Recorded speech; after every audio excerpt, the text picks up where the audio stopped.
Gail Rubin, the doyen of death. Very pleased to have an interview for you today with JP Di Troia. He's the president of Fresh Pond Crematory in New York City, which has a great deal of history. And JP's got some fabulous information to share with us.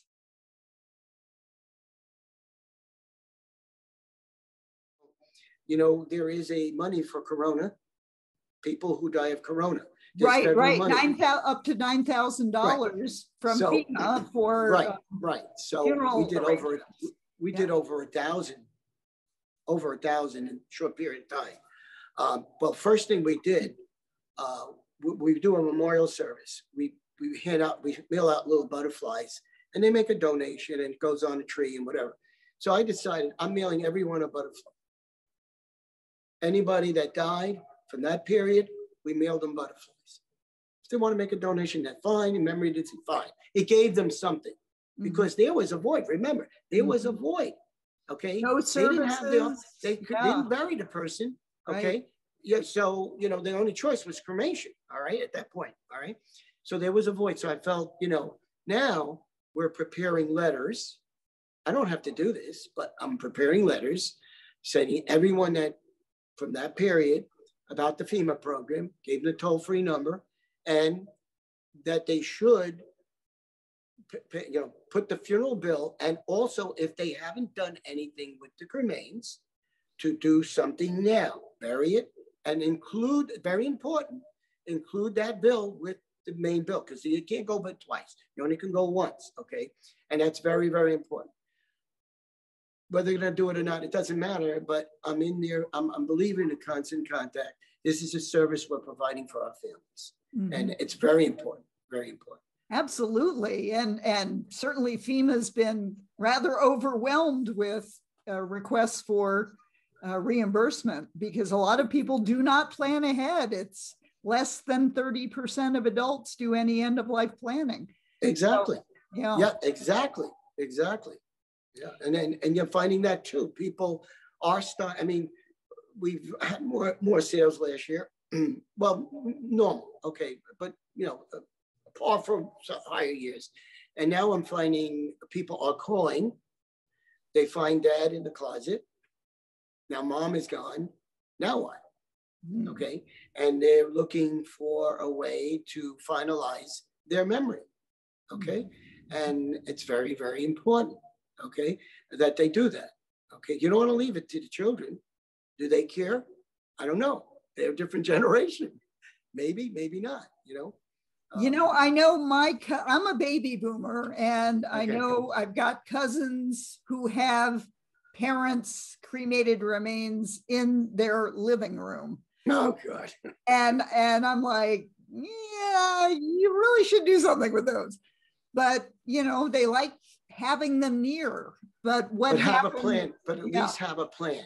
Have a plan, okay? That's fine. And I tell people that, I understand the need to have them with you, but you know, there's also keepsakes. Mm-hmm. You could go jewelry, you could go rings, you still could have part of them with urns. Yes, yeah. And you know what does too is that if I'm a family member, okay, and I want to visit grandpa, I don't want to disturb you.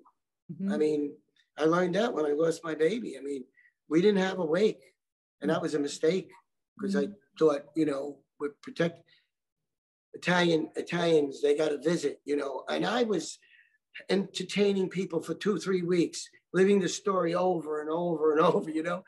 And whereas if you had a wake, you know, maybe that would have been all at once. Yes, do it all at once. Exactly. Right. Exactly. But you know, those are the early days, and you know, you learn. You know, you learn from your mistakes. You know, you learn from your mistakes. So it was very traumatic for us. How many niches do you have at Fresh Pond? We have over 16,000 estimated niches with over 40,000 cremated remains within the 2 beautiful Columbarium buildings. All marble, terrazzo, wood floors. I mean, I'm very fortunate. They built this place like a fort. I mean, it's beautiful. It's a big challenge. To maintain it. When you buy a niche in New York, you get percentage goes into a fund, which is inviolate. You cannot touch it. And that supposedly helps you a little bit maintain, not nearly enough. That's why I'm very happy we have Friends of Fresh Pond, where we do these services. We do 2 memorial services a year. Now we're doing on Facebook. If you go on Facebook, you'll see both of them. We have the mom and dads, and we have memorial tree service. So it's important that you do these things, okay? And I'm very, very grateful that we have the Friends of, because now it's another opportunity, like the stained glass. I would never afford to do that with, money that I get. So that gives us the opportunity to do that, okay? And then we have a 9/11 memorial. Very excited about that. It's a podium. The names are behind it, okay, on a flag of honor.